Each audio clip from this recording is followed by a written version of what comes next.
All right, everyone. Good evening and welcome to our talk tonight, A Tapestry of Birmingham's Historic Diversity. Now, tonight is more of just a walkthrough, so to speak, of our current exhibit that's at the museum, which is entitled A Tapestry of Birmingham, Exploring Our Diversity.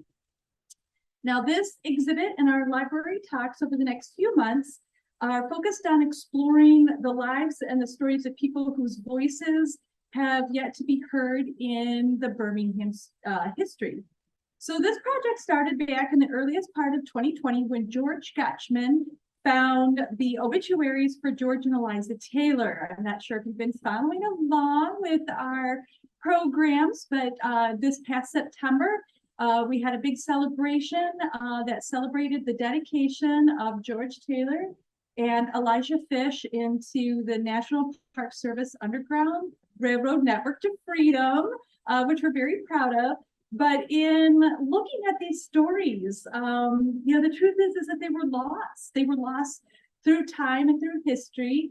And after digging, though, through more newspapers, and we really discovered that there's a lot more stories out there. So we decided to examine the other people that we had sort of come across here and there in our papers. And when we looked at our records, we found nothing on them. So it's like, you know what, we're going to bolster those records. We're going to start looking into their lives. We're going to fill out Birmingham's history to reflect more of the diversity that Birmingham has always been. So now it's interesting because we've discovered really that Birmingham as a whole community throughout the years has mostly been very welcoming to all people. Now, that's not to say that Birmingham has not had struggles. There have been times where Birmingham has not been the most ideal. So the stories that we're sharing tonight in our exhibit and in our following lectures, they really do highlight the struggles, the achievements, and the contributions of a diverse group of people here in Birmingham, despite facing discrimination and racism. We are not going to hide the ugly, but we are going to try and show how the beauty has come from it, the tapestry of Birmingham. So some of the stories tonight may be a little uncomfortable for some people. And we do have this little warning at the museum for this lecture series and for this exhibit. So objects and content in the Birmingham Museum's historical collections do reflect the era and culture in which they were created. It is our mission to preserve historical records and make them available to the public. As such, they may contain potentially harmful or difficult content that reflects outdated, biased, offensive, and possibly violent attitudes, opinions, or images that are preserved for their historical significance and not for any endorsement of such views or events. We do have on the walls of our museum with this warning, original words from people in the past. We did not want to hide those words. So sometimes, this has been an interesting exhibit for us to put on this year. So now that we have given our disclaimer, Justin. Hi, by the way, I'm Justin. I also work at the museum. Okay, so the first group of people that we're going to talk about, and also coincidentally, the first group of people that you are presented with when you walk into our new exhibit, it's the indigenous people of Michigan, specifically of this area of Michigan. So portion of the exhibit, like I just said, it talks about the many different indigenous groups and populations that inhabited this area of Michigan way before any European person ever set foot in North America. And as some of you may know, Woodward Avenue, as it is today, has been very important. It has been a very important thing in this area for thousands of years. It used to be known as the Saginaw Trail, and it was a road, or it was a path used by many animals and people alike well before any European person ever even knew that the Americas existed. And what our exhibit also looks at is how the lives of these Native American populations were drastically affected by the arrival of European people, as obviously many of them are no longer with us, and very bad things happened to them. And we discuss more about that in the exhibit. And one such story that we highlight is the story of the man on the screen there on the right, Chief Okemos. You might recognize the name from the city up near Lansing. Now, Chief Okemos was a Saginaw Chippewa, and he allied with the British during the War of 1812. Now, obviously, the War of 1812, the British were not successful. So when they withdrew, the native populations, unfortunately, did not have the luxury of withdrawing back to England. So they were forced to sign treaties with many of the Americans at the time. And because of this, they lost almost all of their land. And over the next coming years, disease and famine killed off most of Chief Okemos's tribe and most of his family. And eventually he turned into a wanderer who had really no home, and he had to tell stories to travelers or white settlers to try and put a roof over his head and look for and basically get money. But if you would like to know more about the indigenous populations at the time, next month's talk on November 10th will be done by Caitlin Donnelly, and she will give us a much deeper look into the history of the indigenous populations of Michigan. And also, you're free to come to our exhibit to see for yourself. So our next, because we're kind of following the timeline, you might notice we're starting from the very earliest, and we'll end up with the civil rights movement here at the end. So you might see that timeline, but we're also talking not just about diversity, but also social issues. And mental health is a social issue that actually affected the earliest settlers in Birmingham. And yes, these issues really did shape Birmingham. Before the 19th century, just as a little background, most people believed that the mentally ill were either possessed by the devil or were in need of religion. And this led to extreme abuse and discrimination of those who did suffer. What few treatments existed were cruel, and really there were no remedies to be sought after. So many of you tonight, whether Zoom or sitting here with us, might be aware of the famous axe murders that took place in 1825, which led to the establishment of the Greenwood Cemetery. Now, the perpetrator of these murders was a man who had struggled with mental health issues for most of his life.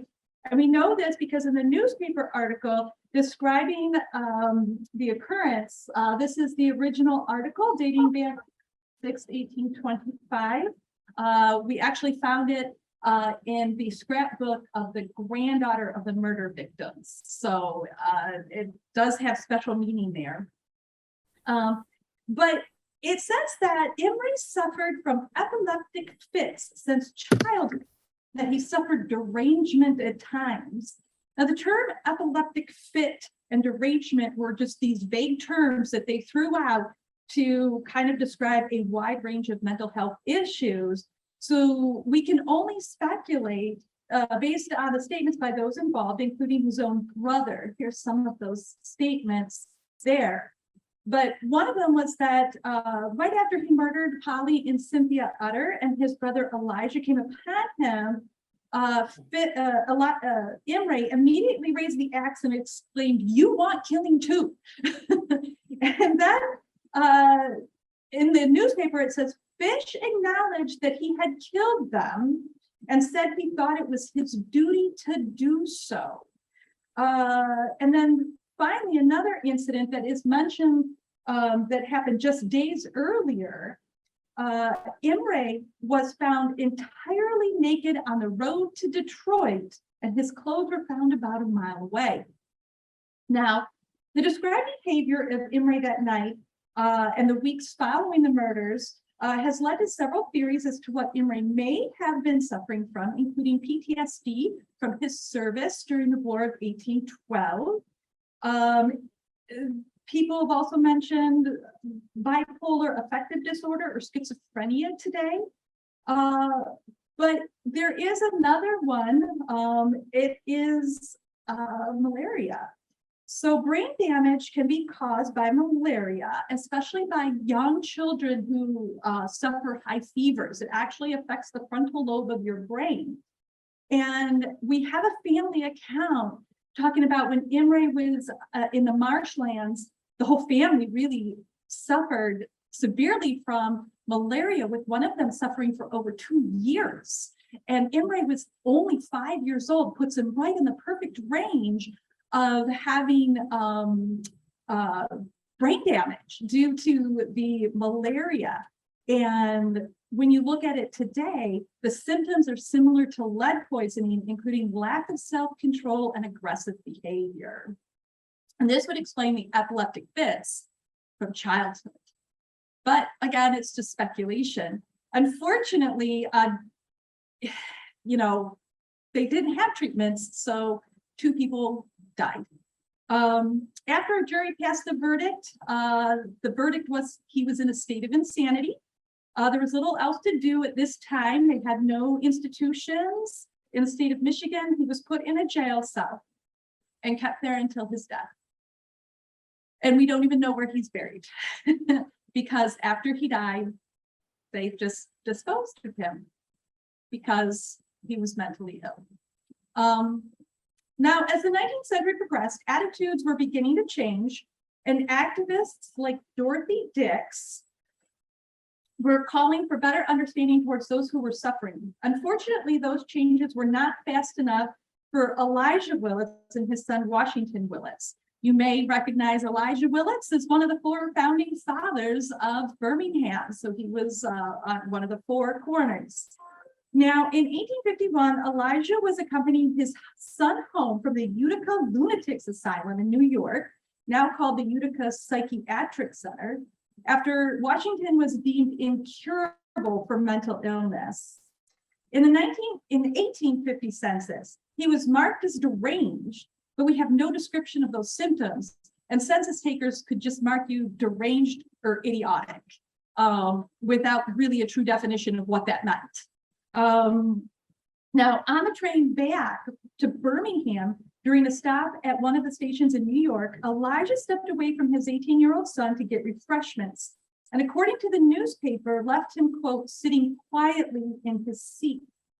When Elijah came back, he could not find his son, and when he asked about his son, the conductor told him that he had put a young man off the train because he would not pay his fare nor give an account of himself. Elijah got off the train at the next stop, took the train back to the station, and instead of finding his son, he found his son's mangled body on the railroad tracks. Washington Willits was killed. The article was entitled Shocking Cruelty, most likely because of the callousness of the conductor, especially given the fact that Elijah had paid in advance for the entire trip, and that the conductor could give no other indication that Washington did anything but sit quietly.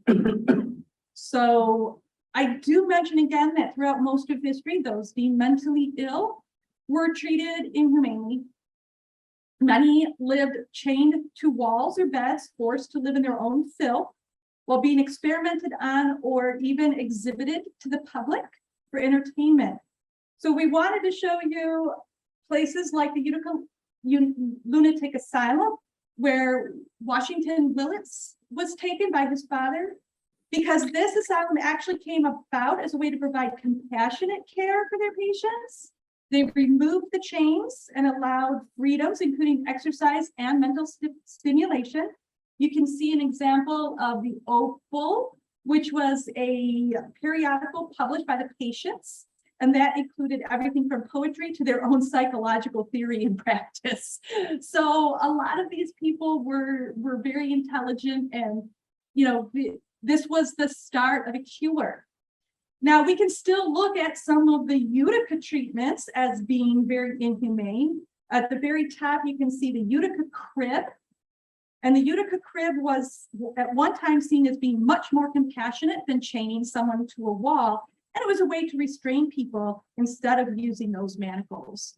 But it was because of activists like this and people like Elijah Willits willing to travel all the way to New York to try and seek treatment for his son that views on mental health today have definitely improved over what Imre and Washington had to face in their lifetimes here in Birmingham. Okay, so the next group of people that I'm just going to talk about for a bit, we're going to talk a little bit about two families that are quite important, and significant in the history of Birmingham, the Farmer family and the Harris family, who you will see on the next slide of the presentation. Now, the Farmer family, in order to discuss them, I need to discuss where they came from, and they belong to a group of people known as the Delaware Moors, which if you do not know what a Delaware Moor is, well, good. I'm about to briefly explain it to you because it's very complicated. This whole thing is going to be very complicated. I'm going to throw a lot of names at you, so just try to follow me for a little bit. But first, what is a Delaware Moor? So, the Delaware Moor refers to a very specific group of people who lived in, as the name suggests, an area in Delaware. And what made them distinct is they were free people of color who had a very interesting mixed ancestry that included Native American, African, and European heritages. So they had this very distinct background. And while they were in Delaware, it was these clusters of families. And they tried to keep themselves distinct from other communities of color in order to try to retain their own individual identity. And but as it would happen, as time would go on, some of these families would end up leaving the area of Delaware, and some of them came to Michigan. Now, the reasons for this, it could have been anything, but chief among them, most likely it was due to economic reasonings at the time, or it could have been for racial reasons. Maybe they were being harassed in Delaware where they were living. So, but regardless, some of these Delaware Moor families came to Michigan. Now, one of those families was the Farmer family. Now, this started with two people named Josiah and Elizabeth Farmer. Now, when they came to Michigan, they had 12 children. So quite the large family, Farmer family was. And so the 8 oldest of the Farmer children, they would generally remain near home where they moved to in Michigan and continue to farm, as their name suggests, as their family had for generations before. However, it was the youngest 4 of the Farmer children that would go and branch out into surrounding communities and eventually bring the Farmer family legacy to Birmingham. Now, specifically, it would be the 2 that you see on the bottom of the screen, Joseph Farmer and Abby Farmer. Now, Joseph Farmer, he was the oldest out of these 4 of the Farmer children. So he would go on to marry Clara Taylor, who was the adopted daughter of George and Eliza Taylor. Sure, if you've heard about them, you know a little bit about his story, but we will discuss them in a moment. So he married Clara Taylor, and he lived in Birmingham for a while until when he traveled to Midland. He eventually passed away roughly in 1912. He was only 51 at the time. And you might be wondering, why did he go to Midland? That seems very weird. Well, that was because his 2 younger brothers, that you see up at the top of the screen, Stephen and Eugene, those 2 had gone up to Midland with their families to try and carve out their own life up there in that area of Michigan. Also, yes, I would like to point out, Stephen and Joseph, yes, those are 2 different people, even though they look almost exactly the same in the picture. But now the youngest of the Farmer children, Abigail Farmer, or Abby Farmer, she's the one that has most significance to Birmingham specifically because she married into the Harris family. So she married a man named Abraham Harris Jr. in 1863. And now, talk about the Harris family a little bit. They are more, the family as a whole is more significant to the city of Royal Oak because many of the members of that family are buried in the Royal Oak Cemetery. But so Abraham Harris Jr., you can see there pictured on the middle of the screen. He was the son of course, Abraham Sr. and a woman named Martha White Harris. So Martha Harris, who you see there at the top left, she was actually a formerly enslaved person who was from Kentucky. Now, in 1853, she married Abraham Sr. in Detroit. Now, fortunately, the details of exactly how she got to Michigan, how she met her husband, why she came to Michigan, those details all remain unclear. We don't know. It's possible that she fled to Michigan to seek freedom, but like I said, we are not sure at this point. But regardless, she met Abraham Sr., and in 1863, Abraham Harris Jr. was born. And as I mentioned just a moment ago, he would marry Abigail Farmer. So that's how the two families are connected. Now, Abby and Abraham Jr. would live together in Birmingham. Now, unfortunately, Abby Farmer passed away in 1903. And at this time, they did have a daughter. Her name was Lulu. But after Abby passed away, Abraham decided to stay with their daughter, and he stayed here in Birmingham until he passed away in 1950. Now, Abby Farmer and Abraham Harris Jr. are both buried in Greenwood Cemetery. Now, their daughter Lulu, you can see on the bottom left there, she would go on to marry a man named Lucius Jackson in 1923, and that's how you get the name Lulu Mae Jackson. So, and together, she would have 3 children.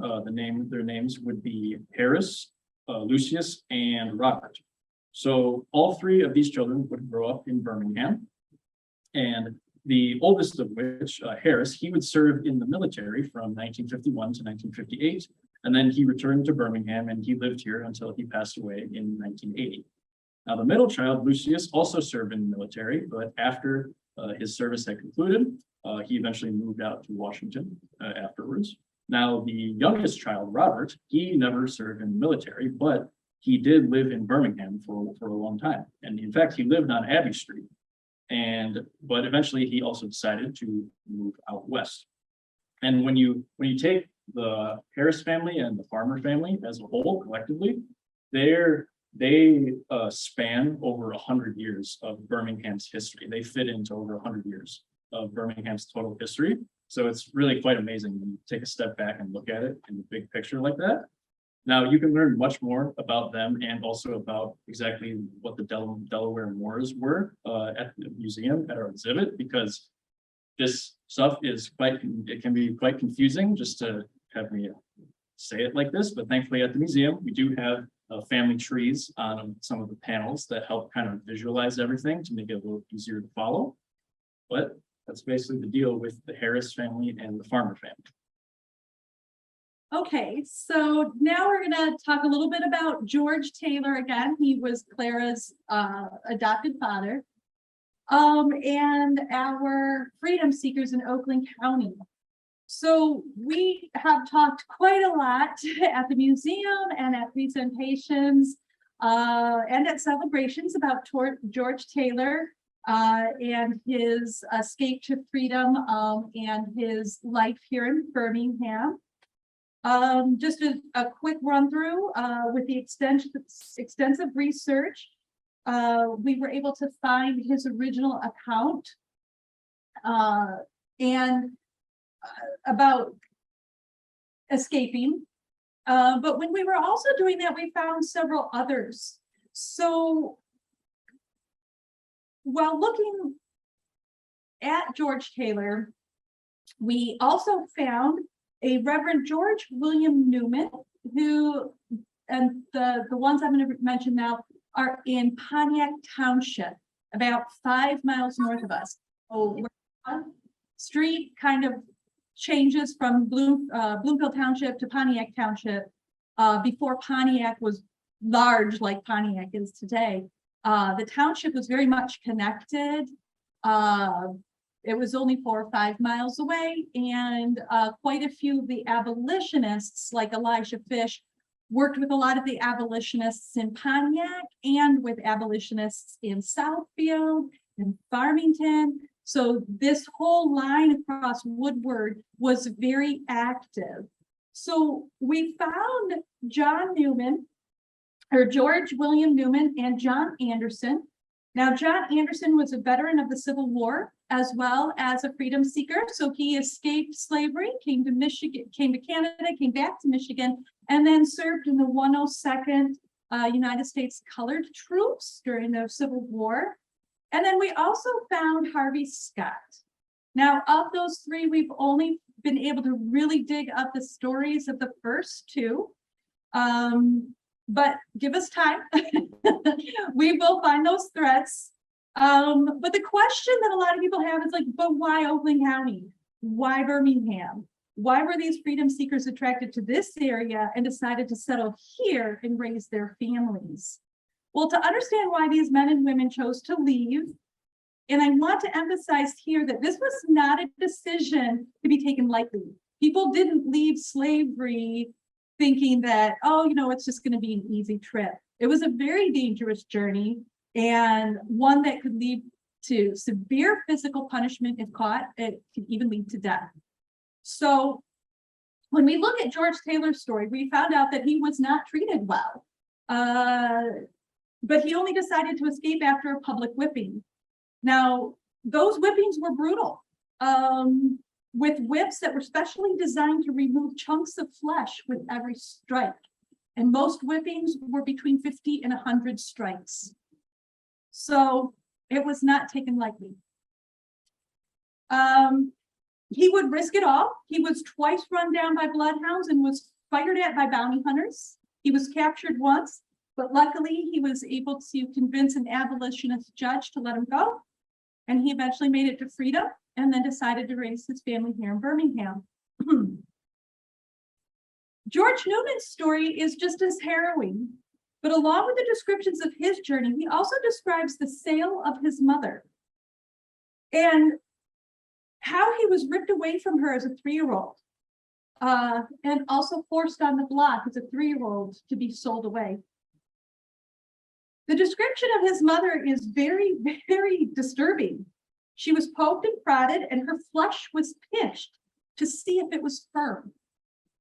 He states that her teeth were checked, and she was forced to bend over so they could check her spine, all in front of hundreds of people clamoring to buy her. It's a very difficult read, and it's really hard to imagine what these people felt like on the block. It's one of the reasons why he decided to run away. And then finally, Anderson, we don't really have his story, but he states, I was sold for twice or 3 times in my life. I was a slave for 36 years in Missouri. And I was sold once for 1,500, once for 2,000, and once for 1,000. He remembers how much he was worth each time. So these stories were printed in local papers, and they only give a small glimpse into the horrors that were forced upon these men and women. But they can help us understand why they followed that North Star to Canada, but why back to Michigan? Why specifically to Oakland County? And that's where our abolitionists come in. So Oakland County was settled by several religious groups, including the Quakers and the Covenanters. And the Covenanters are an arm of the Presbyterian Church. Both of these groups believed that slavery was not only wrong, but actually forbid their members from holding people in bondage. The Covenanters believed that all people, regardless of the color of their skin, were equal under God, with one minister even declaring that, quote, even emancipation would not be enough without the repeal of every enactment which is based upon a distinction of color from American law. They wanted to abolish every law that was put up to block people of color from being equal. Now, 2 prominent communities, the Quakers in Franklin, led by Nathan Power, and the Covenanters in Southfield, led by J.S.T. Milligan, helped in creating a haven for those seeking freedom in Oakland County. Birmingham was also intimately involved. Deacon Elijah Fish, who was also designated this year on the National Parks Underground Railroad Network to Freedom, worked alongside these groups and these people to help found the Oakland County Anti-Slavery Society with other abolitionists in Pontiac. That also included George Wisner, who co-owned the Pontiac Courier. And I really love George Wisner. You have to come to the museum and read his story. He was accused of starting the slavery riots in New York because he refused to acknowledge that slave owners had souls and started riots. He didn't care. He did not care. So a group only known as the Friends of Birmingham helped Fish raise money and supplies for the benefit of freedom seekers making their way on the Underground Railroad, and even helped to bring a Black abolitionist speaker, very famous from Boston, William Cooper Nell, to Birmingham.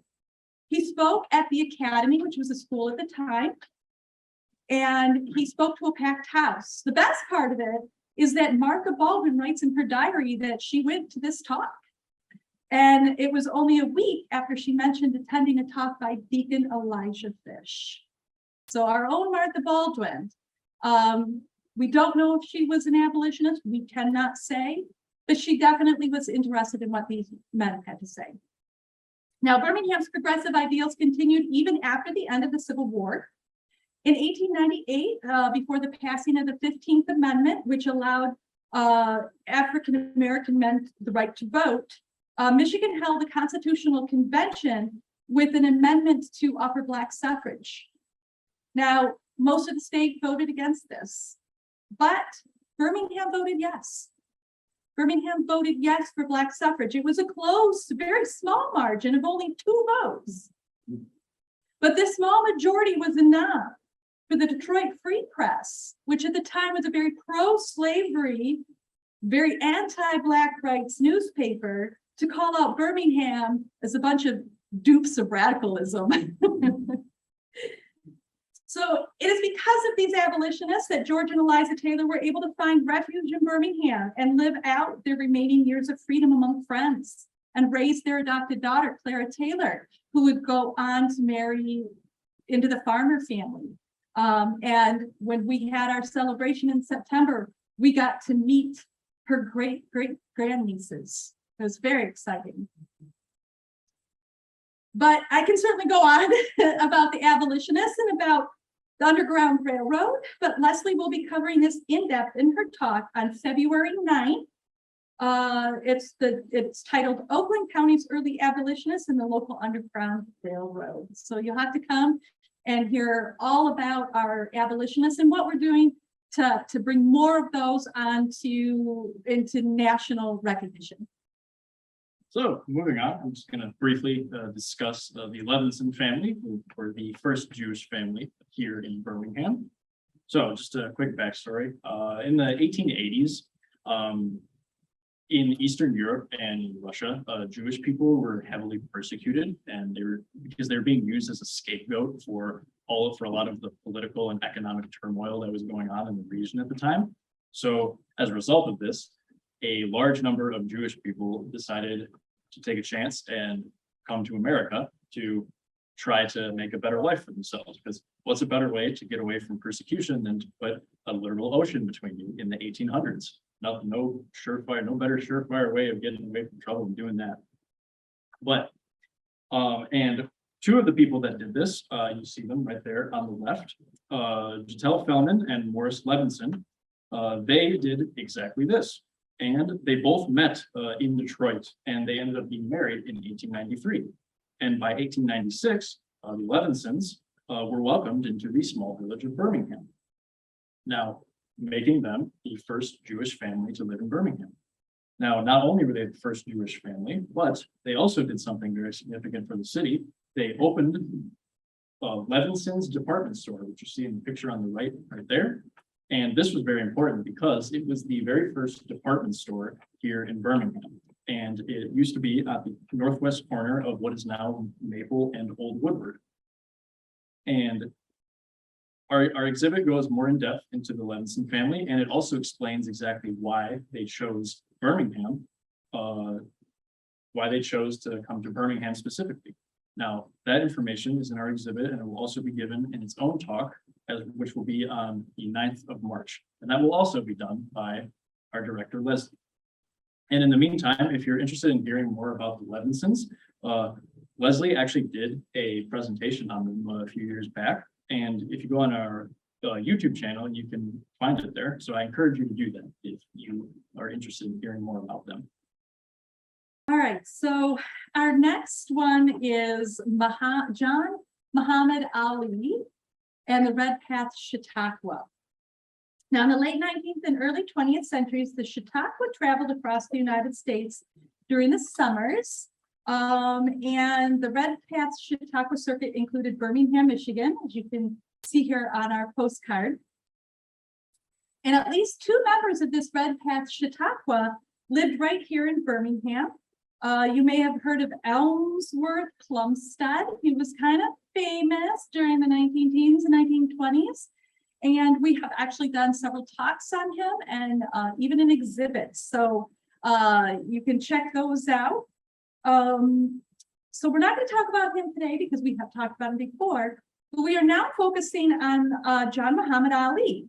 He was a Punjab Indian who traveled with several Chautauquas throughout the East Coast and Midwest, including the Red Path. Now, for a little background, the Chautauqua was an educational and recreational assembly that consisted of lectures, concerts, and dramatic performances.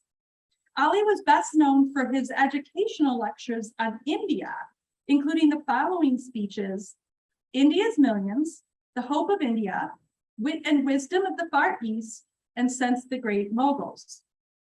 In the Red Path pamphlet on Ali that you can see here, the front cover, he was actually described as the son of the doctor for the Maharaji, the Indian prince who visited the Chicago's World Fair in the 1890s. He was very well educated and came from a very high-paced, wealthy Indian family, but he was also described as an authoritative informant who wished to impart correct information concerning the country of his birth. Now, Ali came to America in 1900 and married his wife, Emily Lambourne, in 1906. She was from England. He was from India. They were both British citizens, and they decided to settle here in Birmingham. Ali was also an inventor.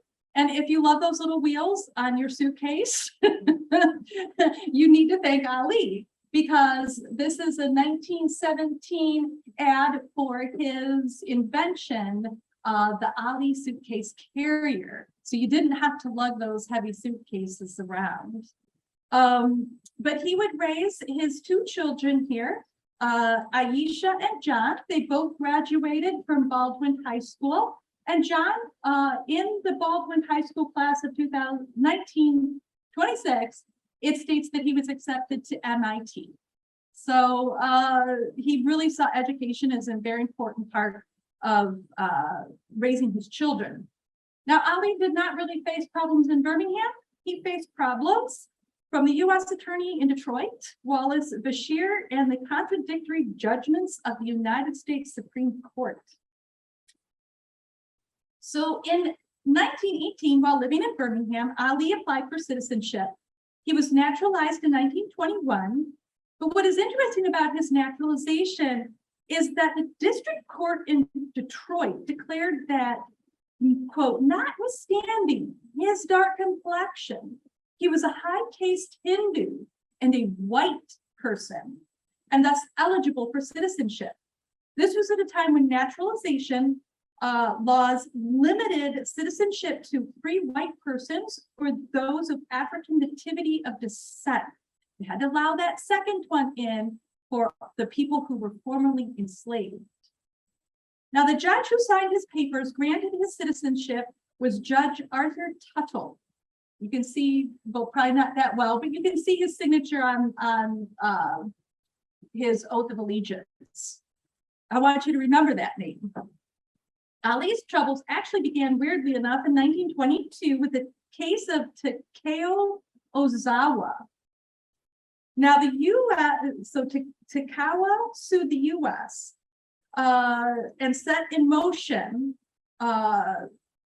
the ability for Wallace Bashir to rescind Ali's citizenships. Takeo Ozawa was a person of Japanese descent who applied for citizenship in the U.S. He qualified in all ways. He was incredibly educated, well employed. He had very light skin, and he lived here long enough that the required amount of time that the U.S. required for someone to live. But he was not considered Caucasian. Now, the law stated a white person, a free white person. And he was like, well, I'm kind of white. So the Supreme Court ruled that the words white person were meant to indicate a person who belonged to the scientific definition of the Caucasian race and was not the common definition of actual skin color. And though Ozawa was white, he was technically not white.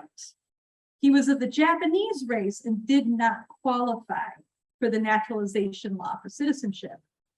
Now, the very next year, in 1923, the US Supreme Court completely contradicted its own rulings when Bhagat Singh Thind, a US Army veteran of World War I, was also denied citizenship. Now, in Thind versus US, the Supreme Court stated the opposite. It stated that South Asian people were not considered white by common definition, despite that they were known by the scientific race category as Caucasian. So even though the scientific race category placed South Asian high caste Hindus in the Caucasian race, in this ruling, race was not decided on a scientific term, but on the common term, the color of his skin. So after this ruling against Thind, Wallace Bashir decided to rescind all naturalized citizens of Hindu descent in the Detroit area. And in the case of John Muhammad Ali's citizenship, Bashir claimed that it was illegally procured due to Ali not fitting the naturalization law of being a free white person. So Ali even had his skull measured in what was called cranomorphology, which was a way to prove his Caucasian race. He even claimed lineage from the Middle East, which was still considered white and, by definition, and Caucasian, but to no avail. Judge Arthur Tuttle, the same judge who signed that oath, determined by a visual test that Ali was, quote, not white, but unmistakably dark. Judge Tuttle then revoked Ali's citizenship, ruling that Ali had procured his citizenship illegally. The Ali family continued living in Birmingham until just after 1927, when they moved to New York. And after the move, the family added Allison to their last name. It would be 24 more years before John Muhammad Ali Allison and Emily Lamborn Ali Allison were finally granted U.S. citizenship. Next group we're going to just talk about for a little bit. We have a part of the exhibit that talks about the struggles that some Asian Americans faced in Birmingham. Now, our exhibit highlights it goes in depth into three specific situations. The first one has to do with two people named Weng and Moy Wong. Now, their deal is they were born in what is now the country of Malaysia. At the time when they were born in the 1920s, it was known as British Malaya. So they were subjects of the British at the time. Now they came to the United States as students, and they worked in the architectural field, and they lived in Birmingham. So after a few years of living in Birmingham, they decided to apply for citizenship, as many would have done at the time. Now, what's important to know about them was they were from what is now Malaysia, but their heritage was Chinese, though they had never lived in China. They were not born there, they had never lived there. When they applied for citizenship, they were denied. And the reason cited for this was because it was due to their Chinese ancestry. The application said they were from China, therefore they were not allowed to become citizens at the time. And our exhibit goes much more in depth into exactly what happened in this process, but to make a long story short, a 10-year battle resulted from this, in which they eventually were granted their citizenship, but it took support from friends and coworkers in Birmingham, and even United States Senator Philip Hart intervening on their behalf in order to get this accomplished. Now, the second person that we highlight in the exhibit, you see there at the top, some of you may know who he is, that is Minoru Yamasaki. Now, he is most famous for being the architect who designed the original Twin Towers of the World Trade Center in New York City. Now, growing up, he did face anti-Asian discrimination. He grew up in Seattle, and he was not allowed to. He always says that he was not allowed to go into public swimming pools at the time. But during World War II, he relocated his family to New York once Japanese internment camps were greenlit and were allowed to exist. So thank you, FDR, for that one. But after the war, he came to Birmingham. He actually worked at an architectural firm in Birmingham before he was commissioned to build the World Trade Center. And during this time, he tried to buy a home in Birmingham. And unfortunately, the laws that were in place here at the time outright forbade him from doing that. They literally said you cannot buy a home here if you are Asian American. But in spite of all of this, obviously, Yamasaki would go on to achieve incredible things. As you can see, he was on the cover of Time magazine after he got the bid for designing the World Trade Center. But he would then go on to become known basically all over the world. And he would go on to design a lot of prominent buildings here in the Metro Detroit area, and he would even design one here in Birmingham. Now, the third family that we highlight in the exhibit, you can see them on the bottom there. It is the family of Andrew and Olive Wong. Now, disclaimer, not related to the first Wong family that I just discussed a minute ago. But so you may not know this, but Detroit used to have a Chinatown, like a dedicated area that was known as Chinatown. And it does not exist anymore. And this family, the Wong Chung family, was at the center of that. Olive Chung, Andrew Wong's wife, was the daughter of Chinatown's de facto mayor, unofficial mayor at least. And as Chinatown began to fizzle out and things started to get worse and worse in the area, they decided to move their family to the suburbs in Birmingham, and they had their children grow up in Birmingham.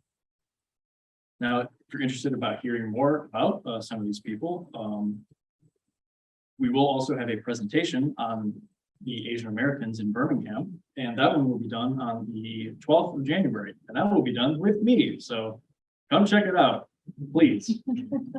So I really encourage you to tune in. All right, so now we're moving on to World War II, and it all started with a competition in April 1941, when the Birmingham Centric announced that the new post office on Martin was getting a federally funded mural. Through the fine arts section of the WPA, part of the New Deal, the winner was to be announced in June. That year, Carlos Lopez, a Cuban artist who was very well known in the Detroit area, who lived in the Royal Oak area and who courted his wife right here in Birmingham, won the right to paint the mural. And you may have seen this picture. It sits in the Surnow building, what is now the Surnow building.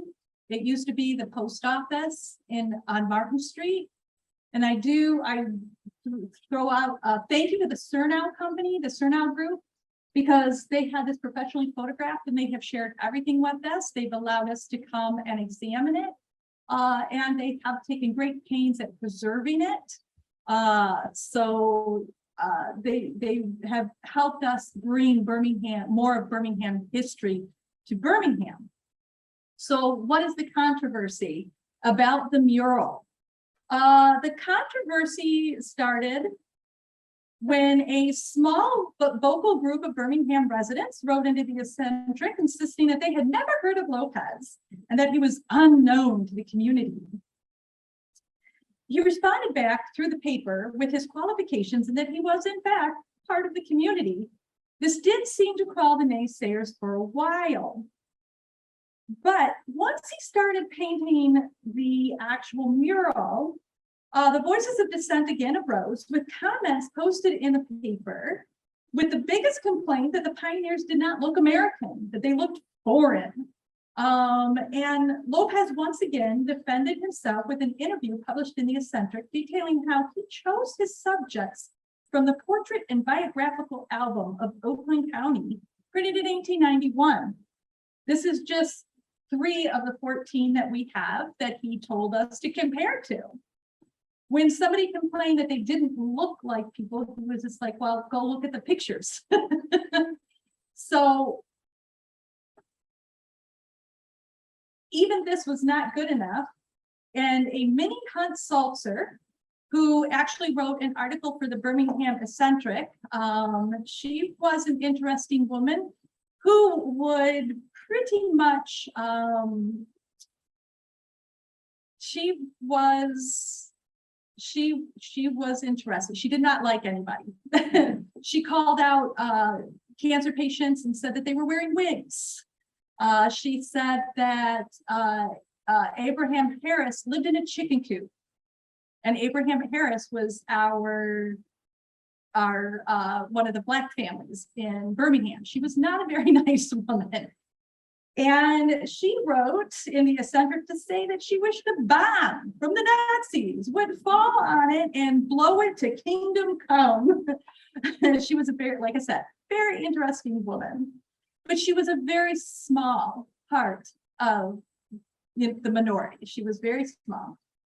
Now, many of the people in the Eccentric actually liked it, and it was defended on both sides. Now, again, the mural is still on the wall of the post office, and it is supposed to be a depiction. Let me go back. It's supposed to be a depiction of the pioneers of Oakland County and Birmingham, the Pioneering Society's picnic. It's actually a picture based off of a story written by Fannie Fish, Eliza Fish's daughter, and she's the little girl up here in the corner. Now, on December 8th, I will be doing a talk entitled The Controversy of the Mural. And we will talk a little bit deeper into who were the people, what were the actual specific complaints. We will delve into a little bit more into Minnie Hunt Salzer and why this was important and who exactly was Carlos Lopez. What was he famous for? You can still find his paintings in the DIA and in the New York Museum of Art. So he wasn't a nobody. Let's put it that way. So do join me on December 8th here at the library, and we can discuss a lot more about this beautiful mural right here in Birmingham. Okay, so we're coming up near the end of our little walkthrough of our exhibit.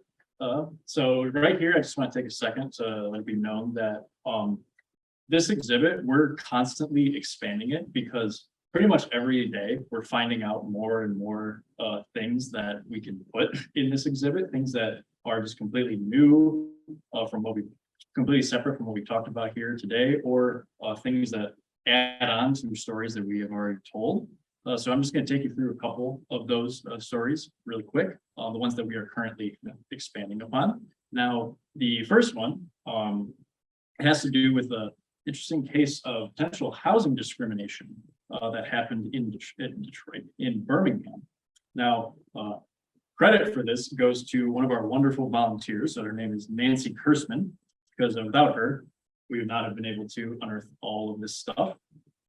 But so this basically starts in 1969, where the city government at the time wanted to look into if it was possible to build a building that was designed for low-income housing for senior citizens. And long story short, over the next 7 years, as they were figuring out how this would work and whether or not it would be possible, basically 7 years later, in 1976, it was deemed feasible, and the Baldwin House nonprofit was chosen to design, build, and manage the project. Now, however, when they contacted the MSHDA, the Michigan State Housing Development Authority, they were told that in order to receive funding for the project, it would have to comply with the Fair Housing Act, which would mean that they would need to build buildings that would also accommodate low-income housing for people of all ages, not just senior citizens. Now, basically, when this stipulation became known to the public here in Birmingham, a lot of people were very, very angry about that, because that's not what they wanted. That's not what they thought the project was going to be about. So basically, people started protesting en masse against the project. And it eventually led to a referendum being held on the matter in 1978, in April of that year. And when they did this, the public in Birmingham, they overwhelmingly voted no. They said, no, we don't want that. And subsequently, at the same time, there were 6 city commissioners who had come out publicly in support of the plan. 3 of them were up for re-election in that April. All 3 of them were voted out. And then the next month, they had a recall election for the other 3. And those 3 were also voted out. So all the city commissioners who supported it were swept out of the government.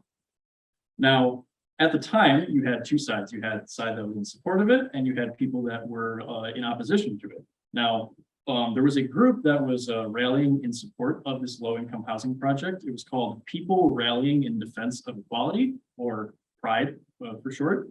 And basically, they came out publicly and said, it's right there on the screen, they said, decent senior housing must be available to all who need it on a non-exclusionary basis. If it is to be consistent with our individual and collective morality or religious imperatives, the issue is not limited to the welfare of our seniors alone, but rather it is a test of our own humanity. So obviously they were in support of having low-income housing for not just senior citizens, but people of all ages. Now, some people in opposition to the time, you had some people who were upset that it just wasn't just for senior citizens, because that's what everybody thought it was going to be. But then you'd also had people on the extreme end who were saying some very, let's say, not good things about the potential people that could be living there. Like, for instance, some people called it a, quote, social experiment by social extremists. And while somebody else said, quote, it would ruin the city and property values would go down. And then consequently, a candidate for a city commission at the time, who was running that year, said it would, quote, not be biologically wise to force socioeconomic mixes in the neighborhood. He went on to win the election that year, so on that one. But so like I said, the referendum resulted in an overwhelming vote for no.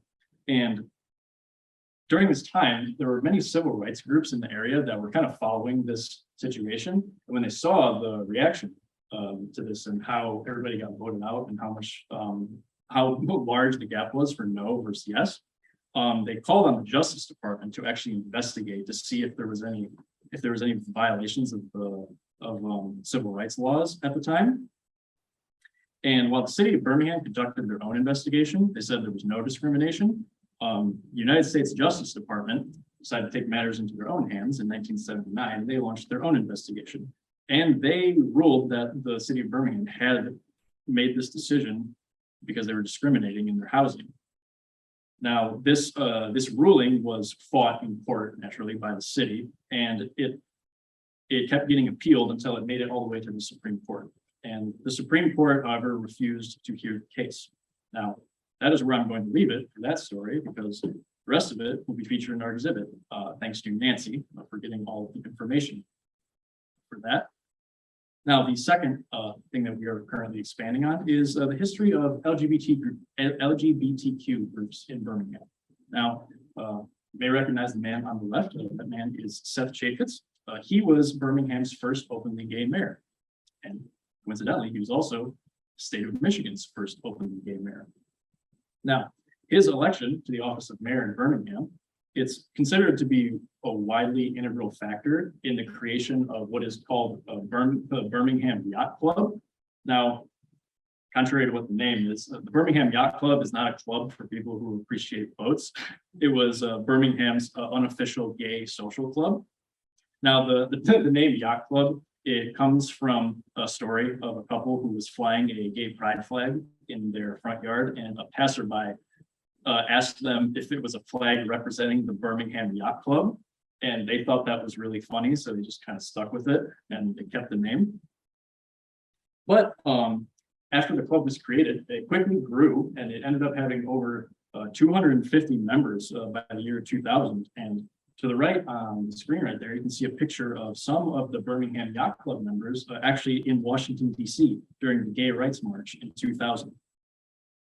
And in fact, a man named John O'Neill, He was a member of the Birmingham Bloomfield Race Relation and Diversity Task Force.